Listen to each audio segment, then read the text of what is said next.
الحمدللہ رب العالمین الصلاۃ والسلام علی سید الانبیاء والمرسلین وعلی آلہ واصحابہ اجمعین بحمد اللہ تعالی۔ رب ذوالجلال کے احسان و کرم سے سبق شروع ہوگا آپ کا سورۃ الشعراء کی 13 نمبر آیت شفا سے آگے ملاحظہ کیجیے۔ اعوذ باللہ من الشیطان الرجیم، بسم اللہ الرحمن الرحیم۔ وما تفرقوا الا من بعد ما جاءهم العلم بغيا بينهم ولولا كلمة سبقت۔ رب کائنات جل وعلا ارشاد گرامی قدر فرماتے ہیں وما تفرقوا الا من بعد ما جاءهم العلم، ان کے درمیان اختلاف نہیں ہوا، ان کی جماعتیں الگ الگ نہیں ہوئیں، یہ الگ الگ فرقوں میں نہیں بٹے، مگر من بعد ما جاءهم العلم، اس کے بعد کہ حقائق کا علم ان کے پاس آ چکا تھا، ان کو پتہ چل گیا تھا حقیقت کیا ہے اور حقیقت کیا ارشاد فرما رہی ہے۔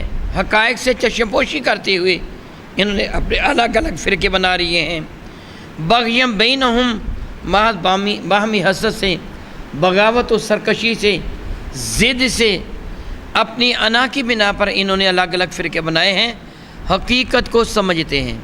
میں اللہ رب العزت جل وعلا سے معافی مانگتا ہوں، یہ کہہ رہا ہوں آپ سن کر حیران ہوں گے، احادیث نبویہ میں ترمیم کی جا رہی ہے، قرآن کریم کی تفاسیر میں ترمیم کی جا رہی ہے، اپنی مرضی کی چیزیں میں ایڈ کرنے کی کوشش کی جا رہی ہے، بعض کتابیں لکھ کر اپنی طرف سے بزرگوں کی جانب منسوب کی جا رہی ہیں کہ جو انہوں نے یہ فرمایا، تو کیا یہ سب کچھ نادانستہ غلطی کے ساتھ ہو رہا ہے یا جان بوجھ کے ہو رہا ہے؟ حقیقت کا سب کو علم ہے، یہ پتہ ہے حق کیا ہے اور باطل کیا ہے۔ جان بوجھ کر حق سے چشم پوشی کرنا، محض اناد، ضد اور ہٹ دھرمی کی وجہ سے الگ الگ فرقے بنا لینا، علیحدہ علیحدہ ہو کے بیٹھ جانا، پھر لائق جہنم ہونا ہے یا نہیں ہے۔ فرماتے رب کائنات ولولا کلمۃ سبقت من ربک الی اجل مسمی، اور اگر ولولا کلمۃ سبقت، اور اگر یہ فیصلہ قبل ازینہ ہو چکا ہوتا، من ربک، یا رسول اللہ علیہ السلام آپ کے پروردگار کی جانب سے، یہ آپ کے رب نے قبل ازیں فیصلہ فرما رکھا ہے کہ ان معاملات کا جو صحیح فیصلہ ہوگا وہ قیامت کے دن ہوگا، حقائق تب کھل کے سامنے آئیں گے، دنیا میں سچ اور جھوٹ کی اس انداز سے پہچان نہ ہوگی کہ ساری دنیا کو پتہ چل جائے یہ سچا ہے یہ جھوٹا ہے۔ اللہ تعالیٰ نے کچھ معاملات قیامت تک کے لیے بھی چھوڑ دیے ہیں، حقائق کا پتہ ہے پھر چشم پوشی سے کام لیتے ہیں۔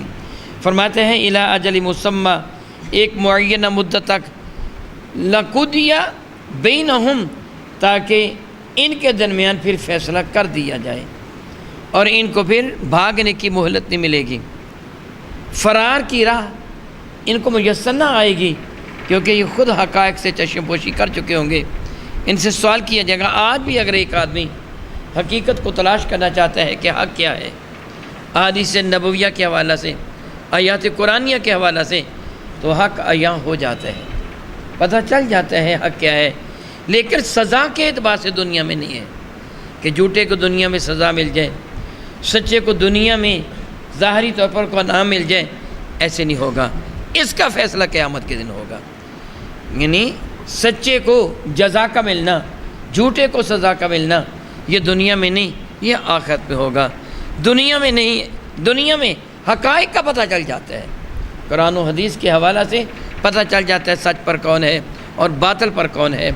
رب کریم فرماتے ہیں وَإِنَّ الَّذِينَ أُورِثُوا الْكِتَابَ مِن بَعْدِهِمْ لَفِي شَكٍّ مِّنْهُ مُرِيبٍ وَإِنَّ الَّذِينَ أُورِثُوا الْكِتَابَ، بے شک وہ لوگ کہ جن کو کتاب کا وارث بنایا گیا تھا، یہود و نصارہ جو پہلے اقوام ہیں جن کو کتاب کا وارث بنایا گیا، مِن بَعْدِهِمْ، اس کے بعد، لَفِي شَكٍّ مِّنْهُ مُرِيبٍ، وہ شک پہ پڑے ہوئے ہیں۔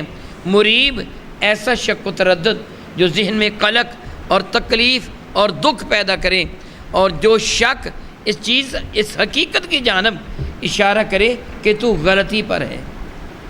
انسان کا ضمیر بتا دیتا ہے کہ حق کیا ہے باطل کیا ہے۔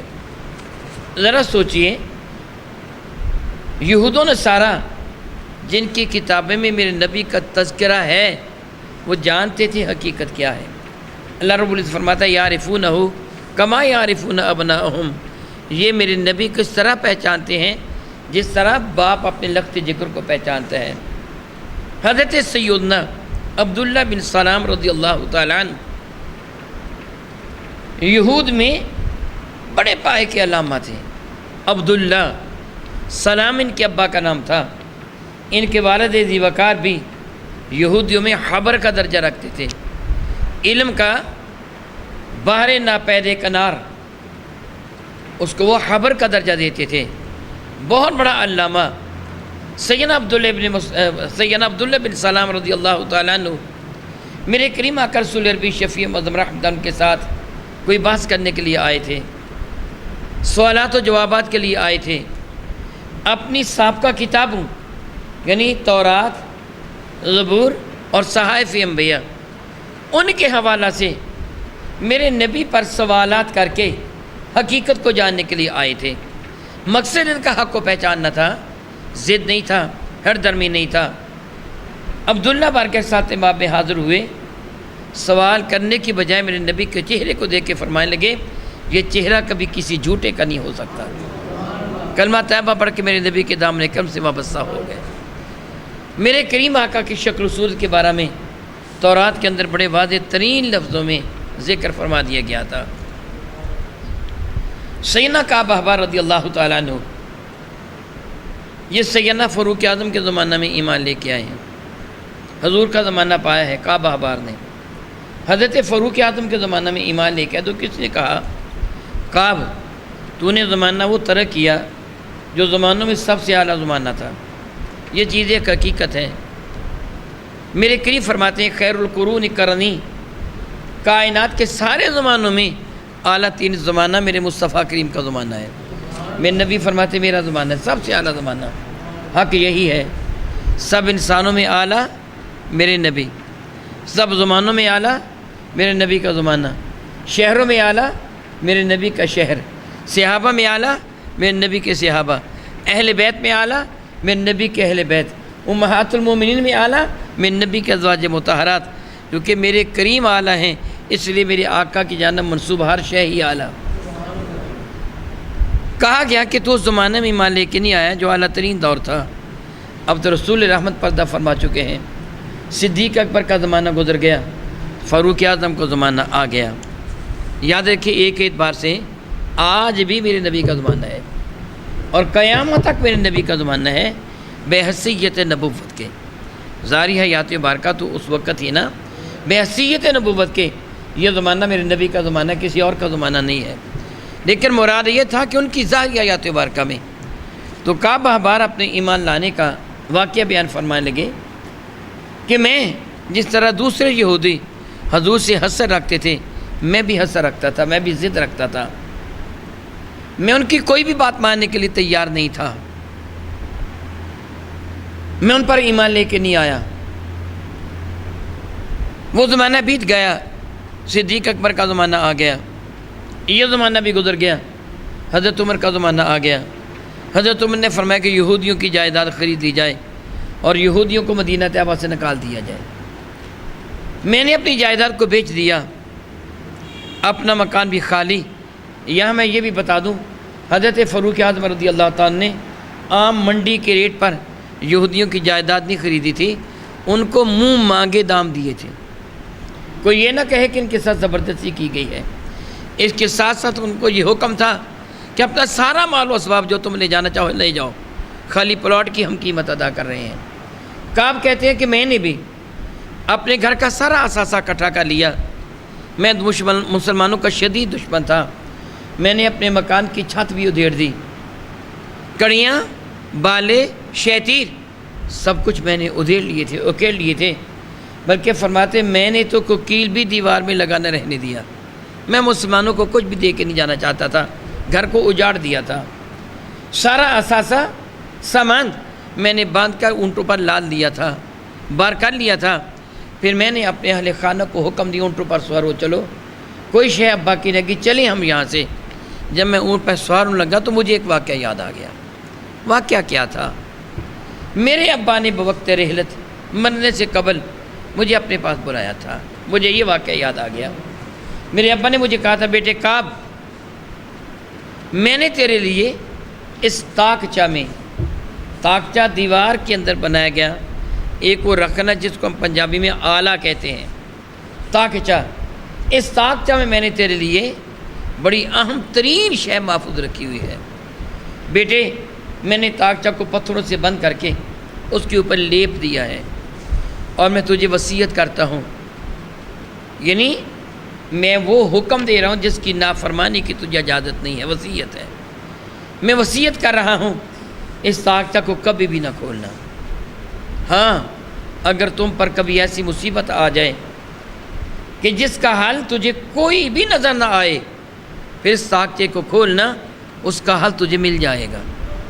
یہ بات یاد آ گئی کہ میرے ابا نے یہ مجھے فرمایا تھا، تو اپنے اہل خانہ کو کہا ٹھہر جاؤ، ابھی تم اونٹوں کو نہ اٹھانا، کھڑے نہ کرنا، اونٹوں سے اتر آؤ، طاقچہ تو کھولنے سے رہ گیا ہے، ہو سکتا ہے میرے ابے نے میرے لیے ہیرے جواہرات، سونا، چاندی، مال و دولت اس طاقچہ میں رکھ کر اس کو بند کیا ہوگا کہ میرے بیٹے کو کبھی شدید ضرورت محسوس ہو، اگر یہ معاذ اللہ تعالیٰ پائی پائی کا محتاج ہو جائے تو پھر طاقچہ کھولے گا تو مال و دولت کے انبار لگ جائیں گے۔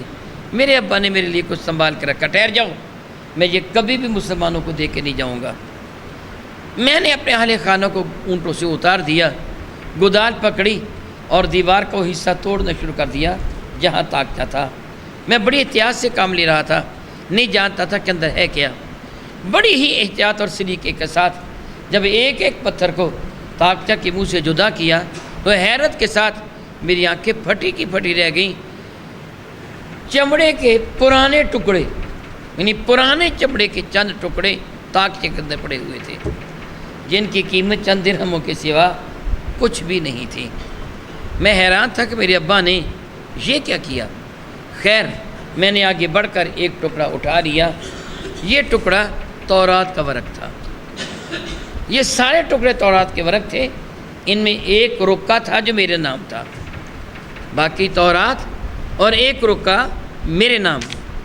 اس رکا میں یہ لکھا ہوا تھا میرے ابا نے، میرے بیٹے نبی آخر الزماں کی تشریف آوری ہونے والی ہے، مکہ مکرمہ سے مدینہ طیبہ ہجرت کر کے وہ تشریف لائیں گے، بیٹے ان کے اوصاف حمیدہ تورات کے اندر لکھے ہوئے ہیں۔ میں نے تورات کے وہ اوراق جن میں ان کے اوصاف حمیدہ لکھے ہوئے ہیں تورات سے الگ رکھ کر کے اس طاقچہ میں تیرے لیے محفوظ کر لیے ہیں۔ میرے بیٹے میں تجھے تاکیدی حکم دیتا ہوں، اگر وہ وہی نبی ہو جس کا ذکر اس تورات کے ان اوراق میں موجود ہے، ان کو پڑھ کے دیکھ، اگر وہی تو ایمان لے آنا، نہ ہو تو ایمان نہ لانا۔ آپ کہتے ہیں کہ مجھے اس حقیقت کا پتہ چل گیا کہ میرے ابا نے دراصل میرے لیے سب کچھ کیا کیوں ہے، کیوں کیا ہے سب کچھ۔ میں نے وہ رکا جو میرے نام تھا اس کو رکھا اور تورات کے ورقوں کو اٹھایا، اس کو پڑھنا شروع کیا۔ علامہ سیوطی نے اس کو نقل کیا جو میں آپ کو سنا رہا ہوں۔ کہا فرماتے ہیں کہ کعبہ کے رب کی قسم میں تورات پڑھتا جاتا تھا، رخ مصطفیٰ میرے سامنے آتا چلا جاتا تھا۔ لکھا ہوا تھا تورات میں ان کی پیشانی مبارک ایسی ہوگی، ان کے بال ایسے گھنگریالے ہوں گے، ان کی آنکھیں ایسی ہوں گی۔ بحیرہ راہب نے بھی میرے نبی کو دیکھ کر حضرت ابو طالب سے سوال کیا تھا، ان کی آنکھوں کے سرخ ڈورے عارضی ہیں یا ہمیشہ رہتے ہیں؟ کہا تھا کہ ہمیشہ رہتے ہیں۔ اس نے کہا تھا پھر یہ وہی نبی ہے جس کا ذکر ہماری تورات کے اندر موجود ہے، ان کی پوری شکل و صورت ہماری تورات کے اندر لکھی ہوئی ہے۔ کعب کہتے لکھا ہوا تھا پیشانی ایسی ہوں گی، بھویں ایسی ہوں گی، پلکیں ایسی ہوں گی، آنکھیں ایسی ہوں گی، خد ایسے ہوں گے، بینی ایسی ہوگی، زکن ایسے ہوں گے، ہونٹ ایسے ہوں گے، لب ایسے ہوں گے، انداز گفتگو ایسا ہوگا، چلنے کا طریقہ ایسا ہوگا۔ فرماتے میں پڑھتا جاتا تھا، کعبہ کے رب کی قسم مصطفیٰ کریم کی شکل میرے سامنے آتی جاتی تھی۔ میں نے تورات کے اوراق کو مکمل کیا تو میری آنکھیں کھل گئیں کہ حقیقت کیا ہے۔ میں نے اپنے اہل خانہ کو کہا بس بھائی اب اتر آؤ، ہم نہیں جائیں گے، مستقل طور پر مدینہ میں رہیں گے، میں مسلمان ہونا چاہتا ہوں۔ چنانچہ میں مسلمان ہو گیا۔ یہ واقعہ میں نے اس لیے آپ کو سنایا، یہودیوں کو علم تھا میرے نبی کے بارے میں۔ اب بھائی اس حدیث کی جانب جو میں پہلے ذکر کر رہا تھا، کعب حضرت سیدنا عبداللہ بن سلام میرے نبی کی خدمت میں حاضر ہوئے اور آتے ہی پہچانیے یہ وہی نبی ہیں جن کا ذکر ہماری تورات میں ہے۔ فرمایا گیا یہ چہرہ جھوٹے کا نہیں ہو سکتا۔ میرے کریم آقا کے دس سے حق پرست پر بیعت کی، مسلمان ہو گئے اور حقیقت کا اظہار کیا اللہ کے نبی علیہ السلام۔ حقیقت یہ ہے کہ یہودی اناد کی وجہ سے، حسد، دشمنی کی وجہ سے، ضد کی وجہ سے کہ نبوت بنی اسرائیل کی بجائے بنو اسماعیل میں کیوں چلی گئی، محض ضد کی وجہ سے ایمان نہیں لا رہے ہیں۔ اگر آپ نے یہودیوں کی اس خصلت کو ابھی ملاحظہ فرمانا ہو، میں اس کا ایک طریقہ عرض کرتا ہوں۔ میرے کریم فرمائیں گے بتاؤ تم کیا کہنا چاہتے ہو، کھل کر کہو۔ عبداللہ عرض کرنے لگے میں چھپ جاتا ہوں گھر میں، آپ یہودیوں کے بڑے بڑے جید قسم کے لوگوں کو بلوائیں اور ان سے میرے بارے میں، میرے ابا کے بارے میں سوال کریں، آپ کو میرے بارے میں پتہ چل جائے گا ان کے ہاں میری حیثیت کیا ہے۔ میرے اور آپ کے کریم آقا رسول رحمت نے جید قسم کے یہودیوں کو بلوایا۔ عبداللہ چپ گئے، فرمانے لگے مجھے بتاؤ عبداللہ بن سلام تمہارے اندر کیسا شخص ہے۔ میرے کریم آقا کی تشریف آوری کو بھی مدینہ طیبہ میں زیادہ دیر نہیں گزری تھی۔ فرمایا کہ بتاؤ عبداللہ بن سلام تمہارے اندر کیسا شخص ہے۔ یہودی نے کہا واہ واہ واہ واہ، تو نے ایسی شخصیت کا نام دیا ہے جو علم و فضل کا بحر بے قرار ہے، جو عزت و عظمت کا بلند ترین پہاڑ ہے۔ فرمایا کہ اس کا علم کیسا ہے، کہیں گے اوج سوریہ تک پہنچا ہوا ہے، آسمانوں تک اس کا علم پہنچا ہوا ہے، اس سے بڑا عالم زمانے میں نہیں پایا جاتا۔ تم نے بہت بڑے عالم کا نام لیا ہے، تم جانتی ہو عبداللہ کو جو سلام کا بیٹا ہے۔ میرے کریم فرمانے کے ہاں میں جانتا ہوں، تم مجھے بتاؤ اگر وہ عبداللہ اس بات کی گواہی دے دے میرے بارے میں کہ یہ وہی نبی ہیں کہ جن کا ذکر تورات کے اندر ہے، پھر تو میری نبوت کو مان لو گے؟ کہیں گے معاذ اللہ معاذ اللہ معاذ اللہ، عبداللہ جیسا عقل مند آدمی، عبداللہ جیسا دانا آدمی، عبداللہ جیسا صاحب فہم و شعور آدمی، عبداللہ جیسا علامہ آدمی آپ کو مان لے گا؟ کبھی بھی نہیں ہو سکتا۔ وہ خود بھی بہت بڑا عالم، اس کا باپ بھی بہت بڑا علامہ تھا، ہمارے اندر اس کو ایک مخصوص مقام و مرتبہ حاصل ہے، یہ نہیں ہو سکتا کہ عبداللہ آپ کی رسالت کو مان لے۔ یہودی یہ بات کر رہے تھے، عبداللہ سامنے آ گئے اور سے سامنے آ گئے، فرمایا گے اے گروہ یہود، مجھے قسم اس رب کائنات کی جس سے موسیٰ کلیم اللہ پہ تورات کو نازل کیا، یہ وہی نبی ہیں جن کا ذکر ہماری تورات میں ہے، یہ وہی ہیں، یہ وہی ہیں۔ آپ کا یہ کہنا تھا کہ یہودیوں کے رنگ اڑ گئے، اب ان کی حالت کیا تھی؟ یوں کہیے جس طرح منہ سے جاگ اڑ رہے ہوں، حالت غیر ہوگی، کہنے کہ تو بھی جھوٹا، تیرا ابا بھی جھوٹا، تو بھی ذلیل، تیرا ابا بھی ذلیل، ہم نہیں تجھے مانتے۔ یہ کہتے ہوئے چلے گئے۔ عبداللہ کہیں گے یا رسول اللہ دیکھا، پہلے یہ میری تعریفوں کے پل باندھ رہے تھے، اب انکار کر دیا۔ حقیقت یہ ہے کہ یہ اس بات سے واقف ہیں آپ ہی نبی آخر الزمان ہیں، مگر اس حقیقت کے جان بوجھ کر چشم پوشی سے کام لے رہے ہیں۔ رب کائنات نے بالکل حق فرمایا، سچ فرمایا، یعرفونہ کما یعرفون ابناءہم، اس نبی کو اس طرح پہچانتے ہیں جس طرح اپنے بیٹوں کو پہچانتے ہیں۔ رب کریم فرماتا ہے یستفتحون علی الذین کفروا، یہ میرے نبی کا وسیلہ دے کر کافروں کے مقابلہ میں فتح مانگا کرتے تھے۔ فلما جاءہم ما عرفوا کفروا بہ، جب وہ آ گئے جس کو یہ پہچانتے تھے تو انکار کر دیا۔ یعنی کافر یہودی عیسائی پہچانتے تھے میرے نبی کو۔ اللہ تعالیٰ ارشاد فرماتے ہیں کہ بے شک وہ لوگ ان الذین اورثوا الکتاب من بعدہم، جن کو بعد میں کتاب کا وارث بنایا گیا، یعنی موسیٰ کے بعد، حضرت داؤد کے بعد، عیسیٰ کے بعد جن کو کتاب کا وارث، یعنی آج جو یہودی مدینہ طیبہ میں جو عیسائی پائے جاتے ہیں، جو ان کے بعد کتاب کے وارث بنے ہیں، لفی شک منہ، اس معاملہ میں شک میں ہیں، مگر شک کیسی ہے؟ مریب، ایسی شک ہے کہ جو ان کو شدید پریشانی میں ڈالے ہوئے ہیں کہ حقیقت کو جانتے ہوئے بھی یہ انکار کر رہے ہیں، کیونکہ ایسی شک جو دل میں قلق اور بے چینی پیدا کر دے اس کو مریب کہا جاتا ہے۔ یعنی یہ جان بوجھ کر انکار کر رہے ہیں، حقائق سے چشم پوشی کر رہے ہیں۔ وہ تو یہود و نصارہ تھے، آج کچھ مسلمان کہلوانے والے بھی حقائق سے چشم پوشی کر رہے ہیں۔ مرزائیوں کے لیجئے، کیا مرزا قادیانی کی سوانح حیات کو پڑھنے والا کوئی شخص اسے عقل مند انسان بھی مان سکتا ہے؟ کبھی بھی نہیں۔ لوگ اس کو نبی مانے بیٹھے ہیں۔ یہ سب کیا ہے؟ حقائق کو جانتے ہوئے چشم پوشی سے کام لیا جا رہا ہے۔ معاذ اللہ تعالیٰ سبحان اللہ تعالیٰ، شکر ادا کیجیے اس رب کائنات کا کہ جس سے ہم ناچیز بندوں کو ہدایت کی دولت عطا فرما دی ہے۔ او کما قال اللہ تبارک و تعالی واللہ تعالی اعلم باسرار کتاب۔